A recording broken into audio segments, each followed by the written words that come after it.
নেওয়ার পর জীবনে বিপদ বেড়ে গেছে।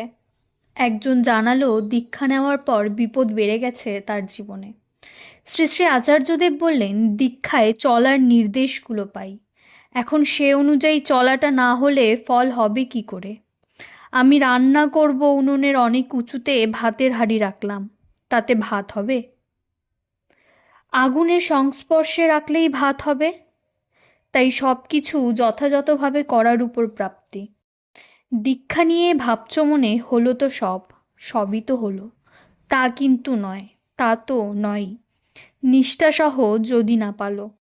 আমরা কেউই পারফেক্ট নই, অ্যাটলিস্ট আমি তো নই, শুধু চলবার চেষ্টা করছি মাত্র। বহু আক্ষেপ হয়, অমুক মুহূর্তে ওই কাজটা ঠিক করলাম না, তমুক মুহূর্তে এটা বলা ঠিক হয়নি।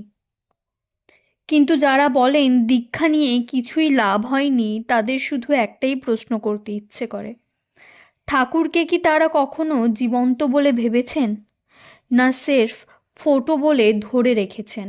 আমি জানি উত্তরটা না বাচকই হবে। শ্রী শ্রী আচার্যদেব বলেন, দীক্ষা নিলেই কেউ ধার্মিক হয়ে যায় না। যদি ভিতর থেকে সেই বাঘের গর্জন শোনা যায়, আমার সাথে আমার ঠাকুর আছেন, তবেই দীক্ষা নেওয়া সার্থক।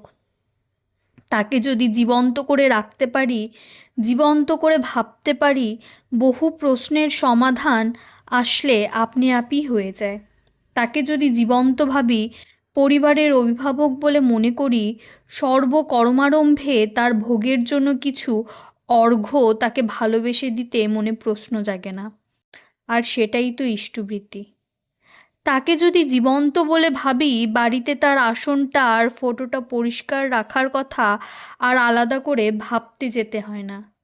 তাকে যদি জীবন্ত বলে ভাবি, যদি মনে করি তিনি সবসময় সাথে আছেন, তখন প্রবৃত্তির গায়ে হাত পড়ে।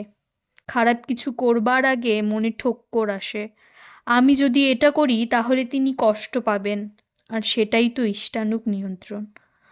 অবিন্দার একটা কথা কানে ভাসে, আমারও ইচ্ছা হয়, কিন্তু আমার ইচ্ছাটা তার ইচ্ছার থেকে বড় নয়। তাকে যদি জীবন্ত বলে ভাবি, তাহলে তার কথা শুনে সহজেই বিশ্বাস করে মেনে চলতে পারি। সেটাই তো যজন। ভাবেই বিশ্বাসের প্রতিষ্ঠা। যুক্তিতর্ক কখনো বিশ্বাসকে এনে দিতে পারে না। আর নিজে তার কথা জীবনে অ্যাপ্লাই করে প্রশ্ন নিরোধ হলে অন্যকে রিকমেন্ড করাটাও সহজ হয়ে ওঠে। সেটাই তো যাজন। তাই প্রেমই তার অনুভূতি দেয়, তাকে অহংয়ের কোষ্ঠী পাথরে কষা যায় না।